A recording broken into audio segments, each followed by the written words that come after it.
All right, what's good, y'all? I'm back at it. We gonna talk about it. I know what you did at some of the reboot. I saw the test screening and I saw the final version of the film. So I'm gonna tell y'all the difference. Yes, this is gonna be a spoiler video because I already did a whole entire spoiler on everything that happened in the movie in the test screening. And I'm gonna put that link in the description section for y'all to click on and watch. So let's get to it. Is this movie good? Yes, until the third act. And this is why I don't like the third act. And it happened in the test screening and the finalized version of the film. Ray is not only one of the killers, he's the main killer. He is the muscle. Stevie couldn't kill those dudes, so it had to be a man. And that man was none other than Ray. Yes, the man who saved Julie in the first two versions of I Know What You Did Last Summer. Yes, Ray, who got married to Julie but had a nasty divorce. Yes, Ray, who always was trying to overcome his trauma in the first two films. Yes, him. They ruined his legacy and made him a killer because he doesn't want the past of 1997 to be erased. That is dumb as fuck. This was a good legacy character, and you ruined his legacy trying to be ballsy, trying to be creative. Well, how ballsy is it if the film doesn't do good in the box office? That's why I don't agree with that decision. Now, Stevie, it makes sense. As a matter of fact, they should just use the pastor along with Stevie. But no, they had to make it Ray. They had to make it Ray. And let's see how that turned out. Only the hardcore fans are the ones who are happy about it. The casual audience, they're like, what? This don't even make no sense. Now, I'm going to tell you the difference between the test screening and the finalized version. And it all happens in the third act.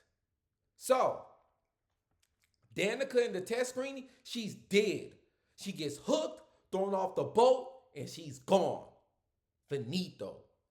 But in the finalized version, she somehow survives. She goes from being in the middle of the ocean, left for dead, or presumably dead, and magically ends up on the beach, laying on the sand. Then there's a hospital scene between her and Ava. And they have the nerve to say, well, men need therapy. Stevie is the one that tried to get them killed. So how the fuck men need therapy? You gonna throw in a feminist agenda type of line when the whole basis of the franchise are a group of adults not taking accountability for almost killing or killing someone? But you're gonna say men need therapy. That's dumb as fuck. I wanna know who wrote that line specifically. Because apparently or allegedly, the rumor is that scene, that whole scene was shot in June when I was watching the test screening. So they must have knew that a lot of people didn't want Danica to die. And the main reason is because she's the baddie of the group. She's what I refer to as good milk. Good old milk. Moo. Shout out to the cows. So, yes, Danica did survive in the finalized film. Now, another change that happened. Julie meeting Carla is at the very end of the test screening. It is not a mid-credit scene. In the finalized version, they made it a mid-credit scene. The mid-credit scene in the test screening, which I talked about in my previous video, is the fishermen killing Stevie in Costa Rica. Yes, and what I was told is that in the first version of the test screening, I saw the second one apparently. The first version, the fisherman is Ava. Somehow she found her, found Stevie, pulled up to Costa Rica, and was wreaking havoc on her ass. Had to get her lick back because she lost her ex, Milo.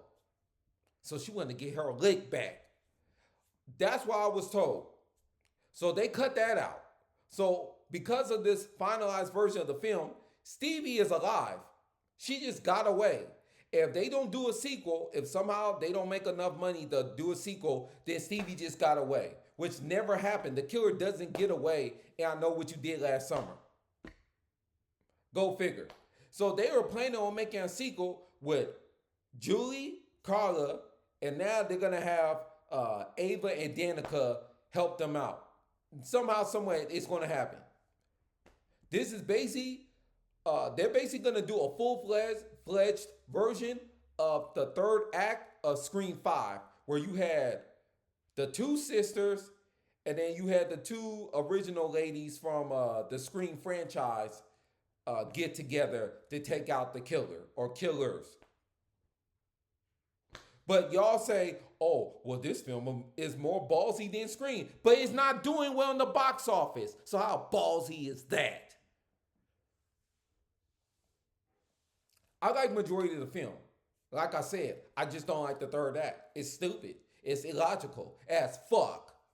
So, if you saw this film, let me know what you think about this film overall. Did you enjoy the third act? If you did, kudos to you.